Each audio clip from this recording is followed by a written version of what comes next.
जनता बताएगी और हम जनता से ही पूछ रहे हैं कि माहौल क्या है। माहौल मोदी जी का है, मोदी जी आएंगे। यहाँ से भी संजय शर्मा 100% जीतेंगे। व्यापारी सुरक्षित नहीं है। इस गहलोत सरकार की युवा बेरोजगार रहा है, सांप्रदायिक दंगे हुए हैं। कोई भी डॉक्टर या कोई भी अस्पताल जो है वो मना नहीं कर सकता इलाज के लिए। इस तरह की बात ये तो दिखा दे, हेल्थ बीमा 25 लाख का, उसके पसीने छूट जाएंगे लेते लेते।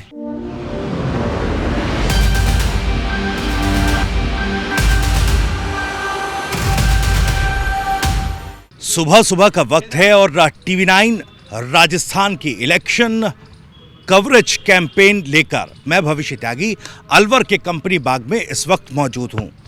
और जैसा कि मैंने बताया, सुबह सुबह का वक्त है और तमाम जो लोग हैं, चाहे यूथ हो, युवा लोग हों या फिर मध्यम आयु वर्ग के या फिर बुजुर्ग लोग, तमाम लोग इस कंपनी बाग में आते हैं, सुबह सैर करते हैं, कुछ लोग कसरत करते हैं और कई खेल भी यहाँ पर खेले जाते हैं। बास्केटबॉल खेलते कुछ लोग हमें यहाँ पर मिल गए हैं, माफ़ कीजिएगा, वॉलीबॉल खेलते कुछ लोग यहाँ पर हमको मिल गए हैं। उनसे हम बातचीत करेंगे क्योंकि युवा भी हैं और मध्यम आयु वर्ग के लोग भी हैं और चुनावों को लेकर क्या कुछ मिजाज अलवर का है, क्या कुछ माहौल है, ये जानने की कोशिश करेंगे। तो सबसे पहले शुरुआत आप ही से कर रहे हैं। आपका नाम बताइए सबसे पहले। मनोज गर्ग। मनोज जी, जो हमारा चुनावी कैंपेन है इसका नाम है कौन जीत रहा है। ये जनता बताएगी और हम जनता से ही पूछ रहे हैं कि माहौल क्या है। माहौल मोदी जी का है, मोदी जी आएंगे। मोदी जी तो 24 में आएंगे ना, 24 में चुनाव होगा। अभी तो गवर्नमेंट बीजेपी की आएगी, बीजेपी की गवर्नमेंट आएगी। फुल क्या फ्लैश में आएगी जी, क्या ऐसी योजनाएं हैं या ऐसे मुख्य मुद्दे हैं जिन आधार पर आप ये बात कह रहे हैं? मुद्दे देखो, अलवर शहर की सबसे बड़ी प्रॉब्लम पानी की है। ये डार्क जोन होता जा रहा है, पानी बिल्कुल ख़त्म होता जा रहा है। एनसीआर में कर रखा है, एनसीआर के नाम पे कोई फैसिलिटीज़ अवेलेबल है नहीं है। लेकिन सबसे पहले हम पानी की बोलेंगे, पानी की प्रॉब्लम बहुत ज़्यादा होती जा रही है। पानी की समस्या यहाँ पर है। इसके अलावा और क्या कुछ मुद्दे इस क्षेत्र के हैं? सर, इस क्षेत्र के मुद्दे तो पानी ही सबसे बड़ी समस्या है और अलवर को अभी तक कोई एक बड़ा नेता नहीं मिला है।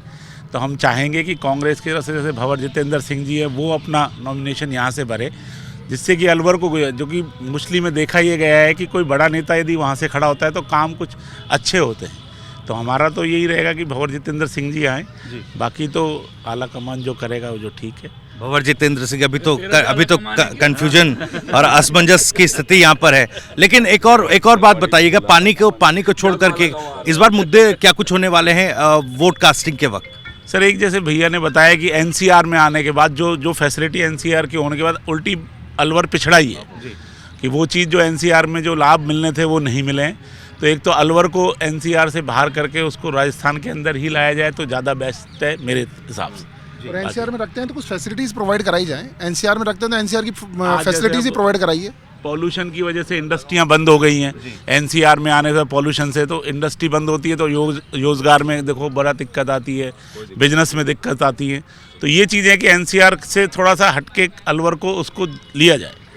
10-10 घंटे इलेक्ट्रिसिटी की कटौतियाँ चल रही हैं, सारा प्रोडक्शन इफेक्ट हो रहा है, बहुत ज़्यादा प्रॉब्लम्स हैं। ठीक है, आप बताइएगा क्या कुछ मुख्य मुद्दे की तरफ विशेष ध्यान दूंगा कि हमारे अलवर में पिछले 2-3 सालों में जो गुंडागर्दी बढ़ी है, शहर में जो गोलियां चल रही हैं व्यापारियों के ऊपर, उस पर भी थोड़ा सा विशेष फोकस रहना चाहिए। ये सुरक्षा का जो माहौल है, सुरक्षा में हो गया। पहले हमारा अलवर ऐसा था सेफ, बिल्कुल हम आराम से रहते थे, हमें कोई डर नहीं था।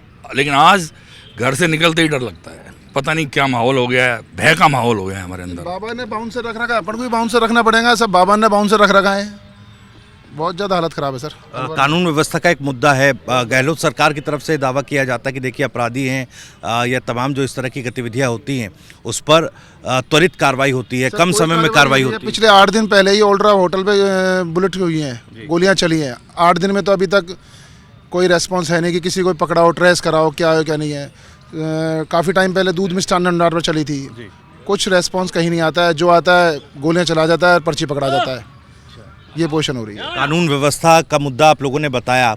दूसरा, अगर अलवर में जो विकास की बात है, एनसीआर में शामिल है, बावजूद इसके गति विकास की उतनी तेज़ यहाँ पर नहीं है। मौजूदा समय की बात की जाए तो मौजूदा सरकार जो है कई गारंटियाँ दे रही है, उस पर क्या कुछ कहना है?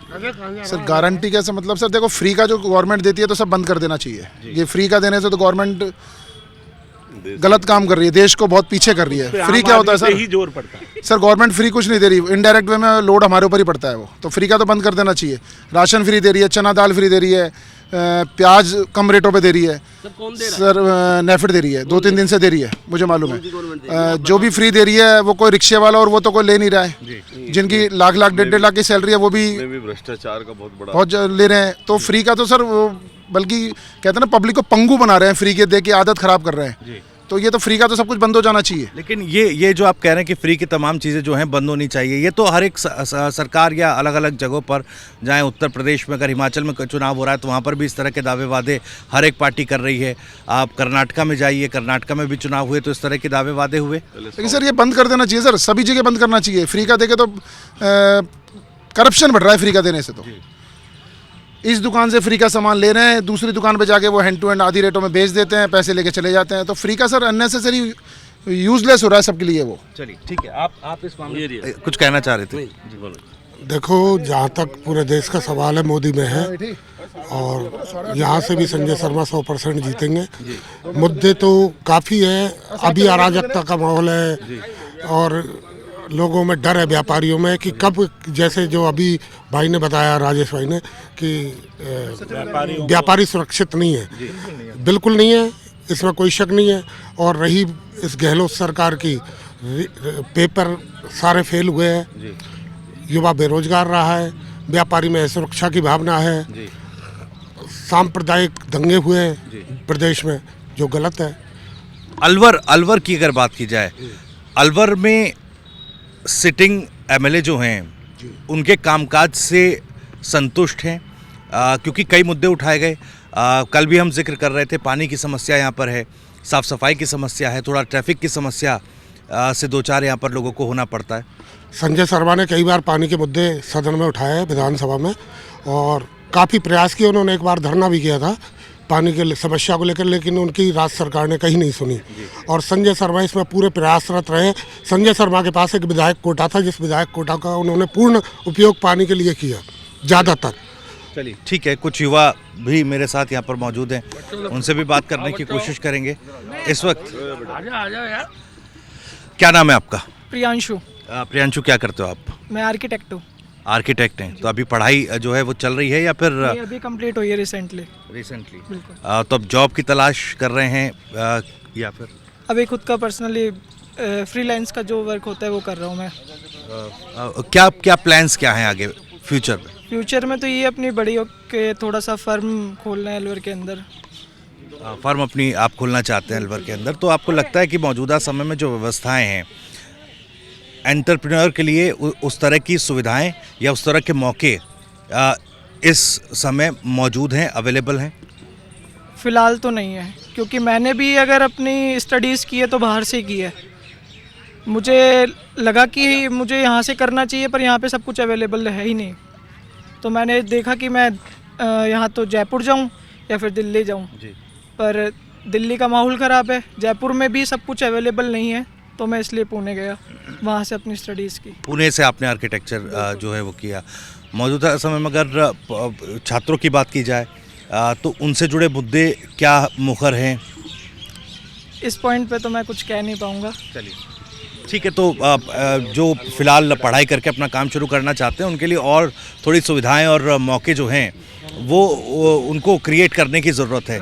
आपका नाम क्या है? जी सर, मेरा नाम उमेश है। जी उमेश, क्या करते हैं आप? सर मैं ग्रेजुएशन हूँ, अभी फ़िलहाल कुछ नहीं करता। सही बता, किस में किया है ग्रेजुएशन? बीकॉम में सर। बीकॉम आपने किया है, तो फिलहाल आप क्या सोच रहे हैं, आगे क्या करना है, किस तरह की चीज़ें? थोड़ी गलती तो यही है कि कुछ सोच ही नहीं पा रहा हूँ, कुछ ऑप्शन ही नहीं है। कारण क्या है, देखो सर, पढ़ाई के मामले में ये क्या, आप जिनके पास पैसा है उनके लिए तो बड़ी आसानी है पढ़ाई करने के लिए। अब जिनके पास नहीं है वो कुछ नहीं करेंगे। जैसे हम जहाँ रहते हैं ना, वहाँ के बच्चे सर ऐसा है कि उनके पास पढ़ाई का ऑप्शन नहीं हो, या तो गवर्नमेंट स्कूल में जाए और फिर ना पढ़े डॉक्टर, क्योंकि प्राइवेट स्कूल की फ़ीस इतनी है।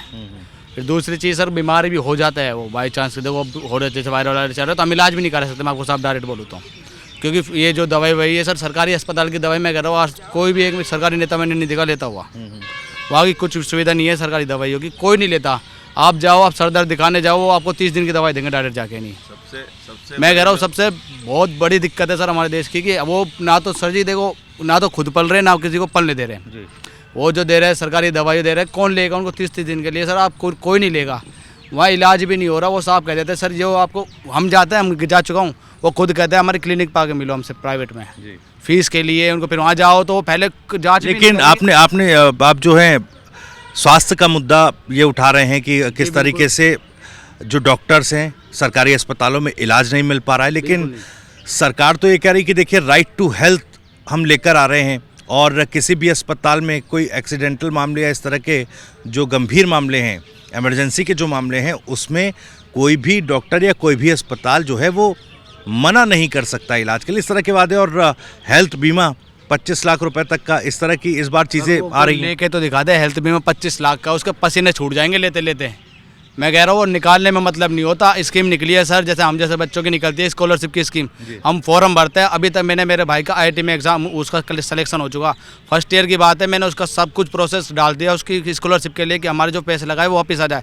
आज सर वो उसकी फाइनल ईयर चल रही है, उसके भी सेकंड सेमेस्टर चालू हो जाएंगे दिसंबर के बाद। उसकी वो जो स्कॉलरशिप फर्स्ट ईयर की अभी तक नहीं आई है सर, अदरवाइज जितने भी बच्चे हैं सबों की आ चुकी है, हमारे भाई के अभी तक नहीं आई है। मैं कह रहा हूँ सर ये कहने की बात है, गरीबों को नहीं मिलता कुछ भी, मैं डायरेक्ट कह रहा हूँ ये गरीबों के लिए बस खाली मरो और जियो तुम्हारे ऊपर है। ये सरकार हमारी अमीरों की, हमारी है ही नहीं, और आपके लोगों की बात है। धन्यवाद सर, मैं चलता हूँ। मैं ठीक है, बहुत अच्छा लगा आपसे बातचीत करके, खुलकर बातचीत की। अब देखिए राइट टू हेल्थ की बात मौजूदा सरकार में की जा रही है। अब युवाओं ने जो जिक्र किया, उन्होंने बताया कि कोशिश अगर की जाए लेकिन उसके बावजूद भी जो लाभ है वो नहीं मिल पा रहा है। देखिए सबसे बड़ी बात क्या है, जो घोषणाएं होती हैं वो धरातल पे आने में उन्हें बहुत समय लगता है। आज अलवर आप देख लीजिए, दिल्ली के नज़दीक है, राजस्थान का सिंह द्वार भी बोला जाता है। आज यहाँ अपने आप के अंदर चारों तरफ पर्यटन की जितनी तगड़ी व्यवस्थाएं, सुविधाएं और जितना आसपास यहाँ टाइगर, सिरस्का है, परंतु यहाँ जो पर्यटन की सुविधाएं होनी चाहिए, आम पब्लिक जनता को यहाँ आना चाहिए। पब्लिक मनाली इस तरफ, उत्तराखंड इस तरफ भगती है। दिल्ली के नज़दीक होने के बाद यहाँ जिस तरह की आज अलवर के अंदर है सुविधा है पर्यटन की, उसको बढ़ावा नहीं मिल रहा है, ना राज्य सरकार ध्यान दे रही है, और हमारे यहाँ के जो लोकल लीडर हैं उनको भी इस पर बहुत ध्यान देना चाहिए। यहाँ की जो इंडस्ट्रीज़ थी, किसी समय पूरे राजस्थान की नंबर 1 इंडस्ट्रीज हुआ करती थी अलवर की, आज यहाँ देखिए MIA का क्या बुरा हाल हो रहा है। यहाँ के जितने युवा हैं उनको समूह को रोजगार भी मिले, काम भी मिले। मेडिकल के अंदर मेडिकल की वास्तव में स्थिति ऐसी है जैसा आप बता रहे हैं कि सिर्फ मात्र घोषणाएं हो रही हैं कि इतने लाख का आपको उपचार मिलेगा ही मिलेगा। आप जाइए हॉस्पिटल के अंदर, डॉक्टरों के द्वारा देखने करने की व्यवस्थाएँ नहीं है। मशीनों पर आज ECG होनी है, किसी की सोनोग्राफी होनी है, MRI होनी है, इन सब चीज़ों पे लाइन लग रही है। कोई बाहर जा रहा है, कोई कहाँ जा रहा है। तो आम सुविधाएं जो आम जनता को मिलनी चाहिए नहीं है। पानी की भी बहुत बुरी स्थिति है, पानी मिलना चाहिए। उधर आज हमारे ग्रामीण क्षेत्र के अंदर वहाँ के नेता कहते हैं हम यहाँ से नहीं देंगे। अरे सारी धरती पे जो रहने वाले आसपास के लोग हैं, समूह का अधिकार है, इस प्रकृति ने जो हमें दिया उससे हम प्राप्त करें, परंतु वो कहता है नहीं साहब मेरा क्षेत्र में यहाँ से पानी अलवर की तरफ नहीं दूँ। तो इस तरह की ये बातें नहीं होनी चाहिए। आम जनता को, समूह को मिलना चाहिए, और विकास की गति जिस प्रकार होनी चाहिए वो विकास की गति नहीं हुई है। चलिए ठीक है, मैं आपने पानी का जिक्र किया, पहले पर्यटन का भी आपने बात कही, लेकिन पर्यटन पर मैं आता हूँ। सरकार की तरफ से इनिशिएटिव नहीं लिए गए, चूँकि अलवर जैसा आपने बताया दिल्ली से काफ़ी नज़दीक है, लेकिन बावजूद इसके पर्यटन में काफ़ी कमी यहाँ पर देखने को मिल रही है। मुख्य इसका कारण क्या है? आखिर सरकार को इस दिशा में क्या कौन से जो कदम हैं वो उठाने चाहिए? देखिए सरकार को सबसे बड़ा तो यहाँ पर्यटन उद्योग को आगे बढ़ाने के लिए होटल व्यवसायी हैं, उन सबों को भी आगे लाना चाहिए। यहाँ जितने भी प्राकृतिक हमारे आसपास के जो ये क्षेत्र हैं, जो प्राचीन पुरातत्व क्षेत्र हैं, उन क्षेत्रों को भी आसपास की जो भौगोलिक स्थिति है उसको ज़्यादा से ज़्यादा प्रसारित करना चाहिए सरकार की ओर से। और जो लोग पर्यटक आते हैं उन पर्यटकों को सुविधाएं देनी चाहिए कि हमारे यहाँ इस तरह की सुविधाएं।